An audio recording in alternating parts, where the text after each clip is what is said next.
നമസ്തേ, ജ്യോതിർമയത്തിലേക്ക് സ്വാഗതം. 12 സ്വരസ്ഥാനങ്ങൾ പ്രാക്ടീസ് ചെയ്യേണ്ടത് വളരെ ഇമ്പോർട്ടൻ്റ് ആണ്. പക്ഷേ അത് എങ്ങനെ പ്രാക്ടീസ് ചെയ്യണം, അല്ലെങ്കിൽ അത് സെപ്പറേറ്റ് ചെയ്ത് പാടുന്നത് എങ്ങനെയാണ്, ഈ ഒരു ഡൗട്ട് പലർക്കും ഉണ്ടാവും. ആദ്യം നമുക്ക് ആ 12 സ്വരസ്ഥാനങ്ങൾ ഏതാണ്, അതിൻ്റെ പേരുകൾ നമുക്കൊന്ന് പറഞ്ഞു നോക്കാം.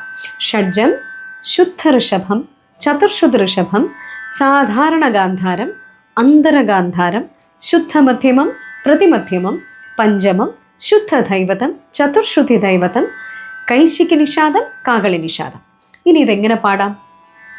സാ ഷഡ്ജം, രേ ശുദ്ധ ഋഷഭം, രേ ചതുർശുദ്ധ ഋഷഭം, ഗാ സാധാരണ ഗാന്ധാരം, ഗാ അന്തരഗാന്ധാരം, മാ ശുദ്ധമധ്യമം, മാ പ്രതിമധ്യമം, പാ പഞ്ചമം, ധാ ശുദ്ധ ദൈവതം, ധാ ചതുർശ്രുതി ദൈവതം, നീ കൈശികി നിഷാദം, നീ കാകളി നിഷാദം. ഇത് ഞാനിനി പേര് പറയാതെ അല്ലാതൊന്ന് പാടാം.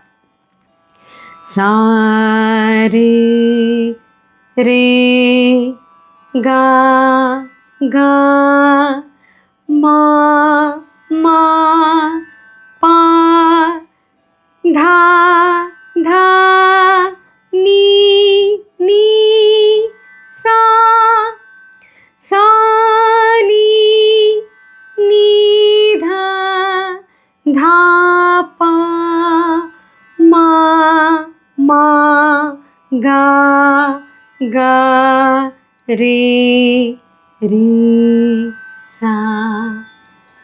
അഡ്വാൻസ്ഡ് ലെവലിൽ പഠിക്കുന്ന കുട്ടികൾ തീർച്ചയായിട്ടും ഈ സ്വരസ്ഥാനങ്ങൾ പ്രാക്ടീസ് ചെയ്യേണ്ടത് വളരെ ഇമ്പോർട്ടൻ്റ് ആണ്.